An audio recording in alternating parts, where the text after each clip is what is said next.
This is eNews Weekend Edition, and we're live from Johannesburg. I'm Kolim Gambi. These are your headlines. Eskom upgrades load shedding to stage 4, shifting the blame on plant breakdowns and loss of Mozambique imports. The DA unveils its candidate list for Parliament, vowing it will curb the ANC's national majority rule. We begin here. South Africa is once again in the dark. Eskom implemented stage 4 load shedding just after 12 o'clock today, and rolling blackouts are set to continue on Sunday. The power utility blames the shortage of generation capacity on plant breakdowns and the loss of Mozambique imports. The risk of load shedding remains high until Wednesday. The power utility has appealed to residents and businesses to use electricity sparingly. Our reporter Yanke Tome has more. Even though South Africans expected some power cuts this weekend, they didn't expect this. Stage 4 load shedding was implemented this afternoon, leaving many parts of the country in the dark for hours. Now, this left more South Africans frustrated, with some facing dark traffic lights and others who own small businesses having to close their doors early. Now, I've spoken to some people who said they feel frustrated and betrayed because they're still paying for their electricity, yet they often do not have any lights at home. It's also interesting the fact that a lot of people are linking it to the 8th of May, and they say that they will remember this weekend when they go to cast their votes. Yanke Tome, Greenstone. The Democratic Alliance says it's going into this year's elections mainly to lower the ANC's national majority to below 60%. The party is hoping to retain the Western Cape and at the same time reduce the ANC's hold on Gauteng and the Northern Cape. Now, the opposition party made its candidate list public in Johannesburg today. The usual suspects, Musi Maimane, John Steenhuisen, Natasha Mazone and James Self, made the cut. However, former party leader and current Western Cape Premier Helen Zille did not. Muloko Moloto has that story. By its own admission, the DA doesn't believe it stands a chance to wrest the ANC of power in this year's elections. So, why should voters bet on a team that's already considered defeat even before match day? South Africa. The DA may be known for its objection to BEE and affirmative action, but the party says race had to be factored in during the selection of its candidates this time around. So the initial selection of candidates is always on a merit basis. There is the opportunity for selection panels to change, to recommend changes to the lists based on compelling reasons. Most selection panels did so. The party insists its candidates are the most diverse in comparison to those of other parties. 2 candidates were disqualified from the process. One didn't fill in the acceptance form, while the other candidate allegedly violated the party's social media policy. That candidate is now challenging his list exclusion in the Western Cape High Court. Yeah, thank you. Molo Komolot, Bruma, Johannesburg. Staying with politics, the EFF has also released its party's candidate list for Parliament this week. And while the usual expected names were there was one surprise appearance. Musician Ringo Madlingozi. Madlingozi made it to number 39 on the Red Berets list. The man, dubbed the People's Advocate, Dali Mpofu, will also be heading to Parliament. His name is number 3 on the EFF's parliamentary list. Mpofu says he'll work on fixing South African legislation rather tthan waiting for a case to land on his desk. In my view, it's much more important. If you really are in it for justice, which I am, then it would have much more impact to change laws, to change the conditions of people, than to just wait for a particular case which may or may never come. On to this now. Deputy President David Mabuza says government is fast-tracking the redistribution of land to its rightful owners. He officiated at the handover of title deeds to the Ubizo community outside Mpangeni in KwaZulu-Natal. Over 800 people, the majority of them women, benefited from the program. Tuba Vilane was there. joy and happiness as land returns to its rightful owners. The community filed the claim for the return of its land back in 1995, and 24 years later, their dignity has been restored. For this community, their wish is to continue plowing the land. Currently, as the land has been leased to Tongati Hilati, they will continue producing sugarcane and contributing about 10% of their benefits into the CPA fund, community fund, so to say. The over 2,500 hectares of agricultural land produces 100,000 tons of sugarcane a year.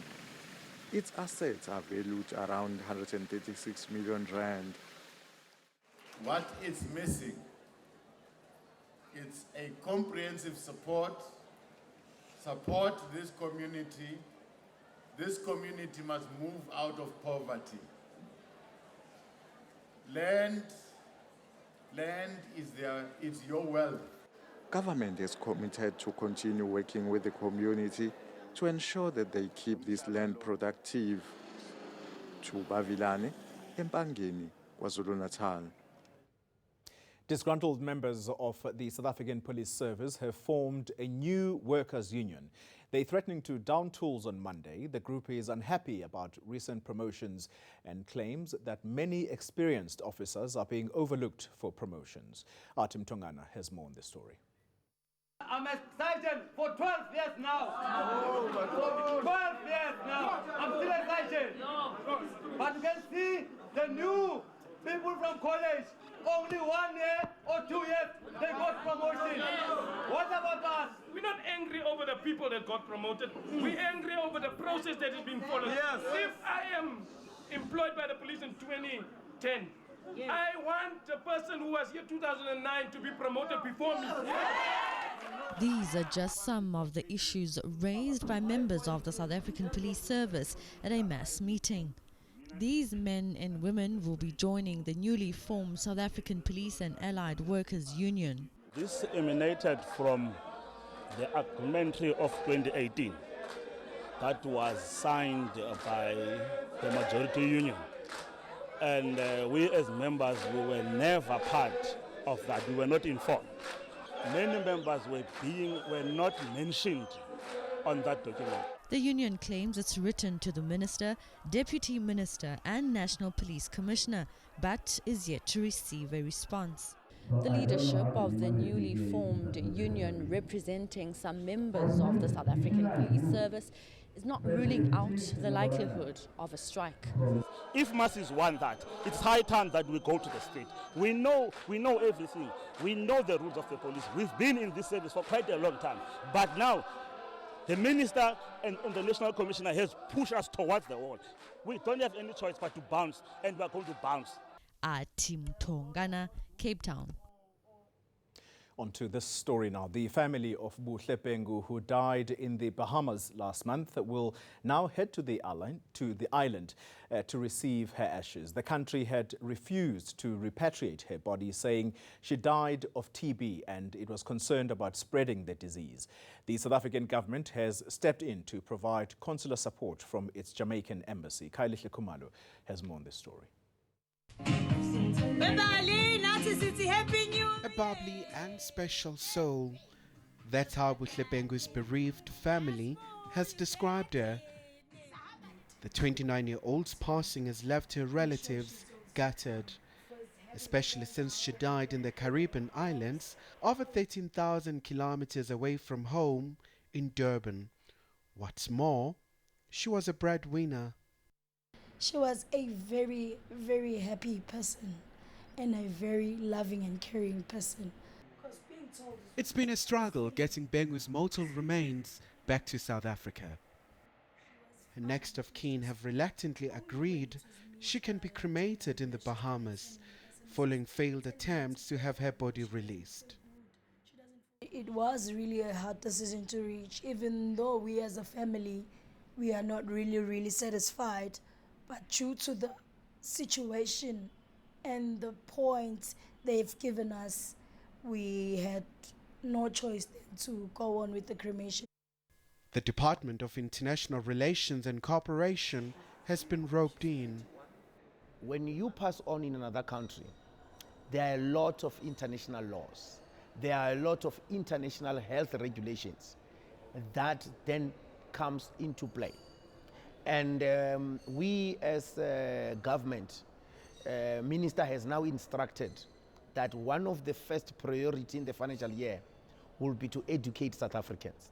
For many, the Bahamas is a relaxing holiday destination, but for the Beng family, it's going to be a bittersweet experience as they plan heading to the island nation on Saturday to fetch Busle's ashes and finally bring her back home.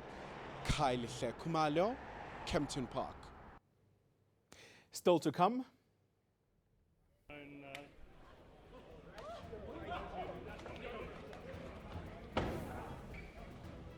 An Australian senator pays the price for his racist remarks. This is eNews Weekend Edition.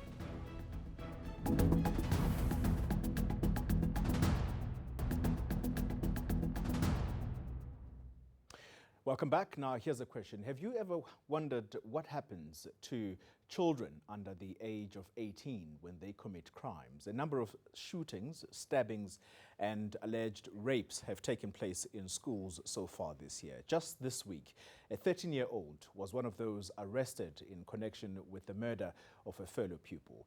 Yanke Tome takes a look. 3 suspects were arrested for killing a 19-year-old pupil here. 2 are 15 and 1 is only 13 years old. To protect the rights of children once arrested, they're placed into 3 categories. Those under age 10 cannot be held criminally liable. Age 10 to 14 are presumed not criminally liable unless proven otherwise. Over 14 up until 18 can be held criminally liable and can be prosecuted in normal courts. Legal Aid South Africa says these age classifications, which state when children may receive special treatment, are accepted worldwide. For example, detention should be a last resort and only for the shortest time possible. Circumstances may dictate that a child should be kept at a residential facility for different reasons. Obviously, sometimes the more serious the offense, the more it may sway a court to say that a child should be kept at a residential facility. Sentencing options include counselling, fines or correctional supervision. If children are placed in youth care centres, they're kept separate from adults, and the aim is to rehabilitate. If a child turns 18 while still at the youth care centre, they can be moved into a normal prison. Yanke Tome, Johannesburg. Moving further afield now, and Cyclone EDI has been downgraded, but it's forecast that heavy rain will continue to wreak havoc in Beira and surrounding areas until Sunday. The United Nations says over 100 people have already died after weeks of heavy rain and flooding in Mozambique and Malawi. Meteorologist Anika De Beer has more on the region's weather. Intense tropical cyclone EDI made landfall on Thursday evening along the coastline of Mozambique near Beira. Wind speeds of 170 kilometers per hour as well as heavy rainfall and extensive flooding has since been reported. These images were taken in Beira yesterday and it shows extensive damage to some of the buildings as well as trees being uprooted in the very strong winds.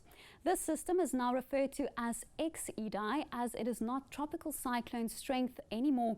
However, it still continues to cause a lot of rainfall in Mozambique and now also in parts of Zimbabwe as the low pressure system continues to move westwards.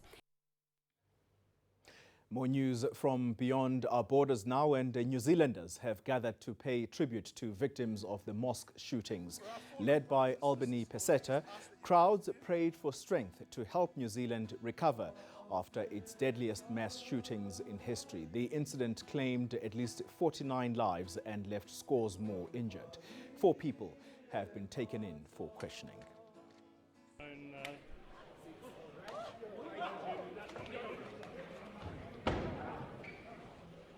Meanwhile, in Australia, a senator whose controversial statement on the New Zealand mosque attacks caused outrage has been left with egg on his face, literally.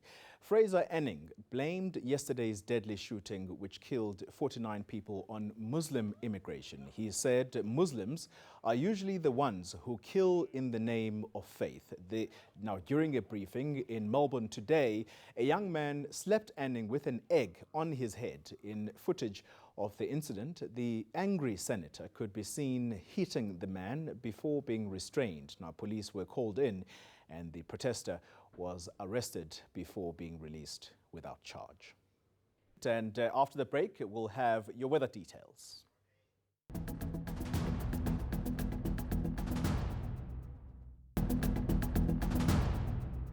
Hello everyone. Here in the Weather Centre, we're still closely monitoring the low pressure system that was once Tropical Cyclone EDI. And this low is located on the border between Zimbabwe and Mozambique, and it's producing very heavy rainfall over this region. And it looks as though the low stays pretty much in place for the next 24 hours, which means that there will be more heavy rain and flooding likely across this region.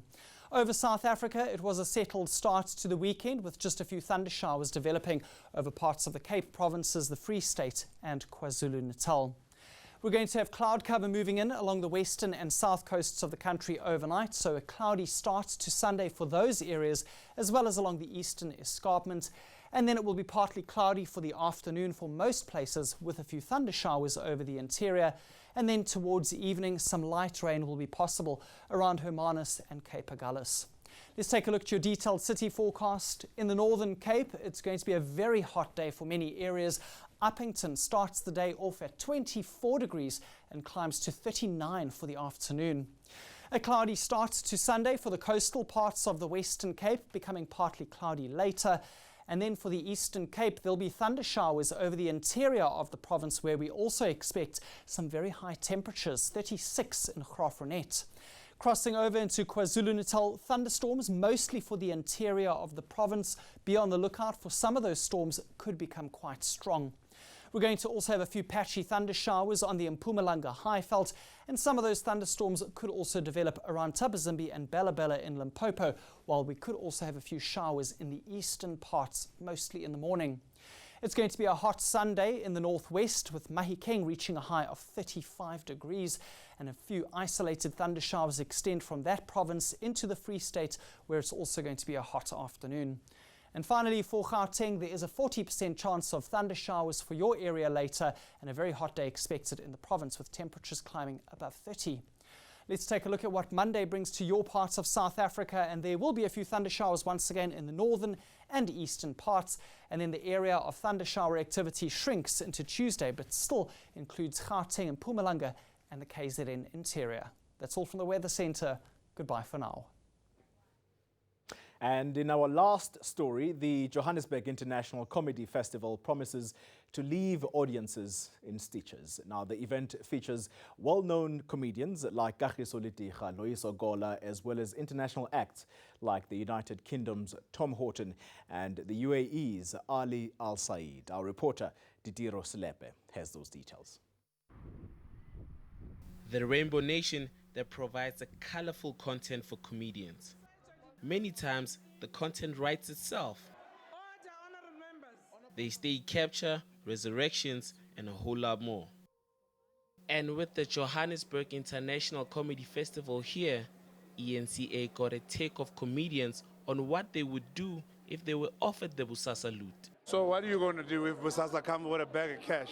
What are you going to do? What are you going to do, people at home? Huh? You're going to say, no, I give 1 million, I give just to sign a thing and do a month. I understand.